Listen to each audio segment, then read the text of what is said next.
if the evil one is real, that's what he wants to do. He wants to attack the family.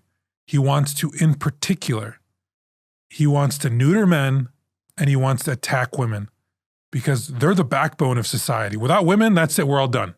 Done. Like that. I mean, point blank. Without women, we're done. It's the crown of God's creation are women. Period. Exactly. And so if he can attack them, and we saw a story, birth rates that are coming at all-time lows, where we're seeing this thing, happening with abortion. There's this whole debate, overturning of Roe v. Wade. This church got vandalized. So it's like, that's what the evil one wants. He wants to sow chaos. He wants to attack women.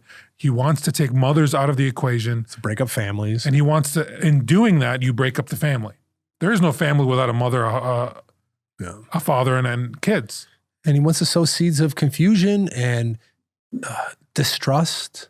And like, hey, if you're not a woman, you can't even talk about those subjects. He also wants to put in, these artificial barriers like, well, you can't talk about politics or religion.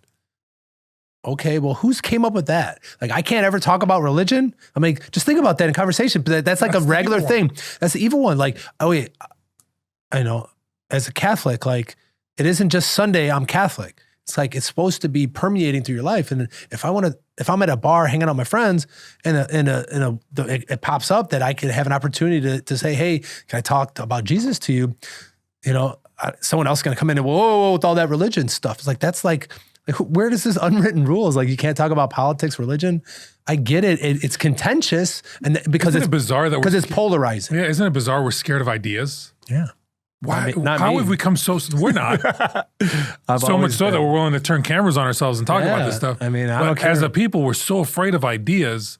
And what is religion other than an idea, right? God Himself, the second person of the Trinity, is the Logos.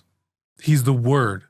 It's an idea, to put it simply, and that's what we present to people. We present to you this Word, and engage that Word, right? We're proposing, does it not make imposing. sense to you? Yeah, we're not imposing on you. I guess you can, if you want to play devil's advocate, people who want abortion say that you're imposing your faith and your beliefs on us, but then it becomes a civic matter, right? If you want to preserve the family, then it's not really something that you can have in that type of society.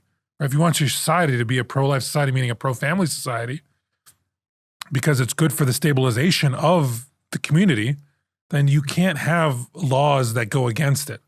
So it's not purely religious when we talk about these abortion, pro-life issues, but from the bringing religion up. Yeah, it's so weird. You can't talk about religion. You can't talk about money. You can't talk about politics. It's like all these things become taboos, and they're the things that matter. Yeah. Like, that's how we relate to each other. How else do we relate to each other? Yeah. Just because you don't call it religion doesn't mean what you have is not a religion.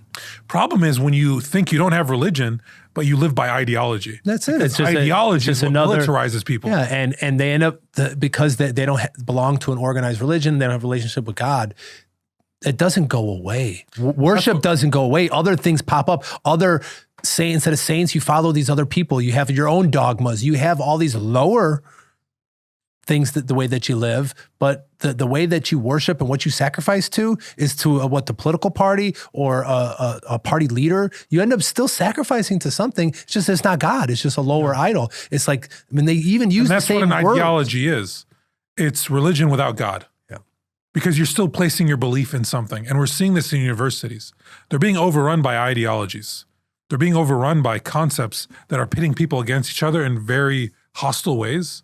So much so that it's disrupting the life of universities, which I guess with some universities, not a bad thing. Yeah, blow them up. Yeah. I'm not saying I want to see tension among the student body. Certainly what's being taught in a lot of these universities, I'm not going to go along with, because it's becoming too liberal in a negative sense, where we're not conserving our values as a people and as a country, and the ideas that founded us. But you're seeing these things where the anti-Semitism's coming up. You've got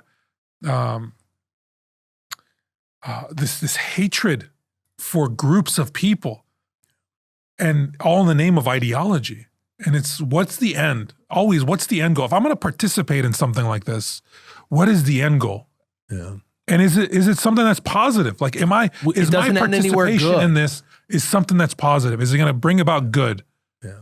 Or is it conflict for the sake of conflict? When I see these young people in universities engaging in this type of action, or when I see somebody, or hear a report of somebody vandalizing a church, it breaks my heart because it's like we have a generation of people that have no purpose.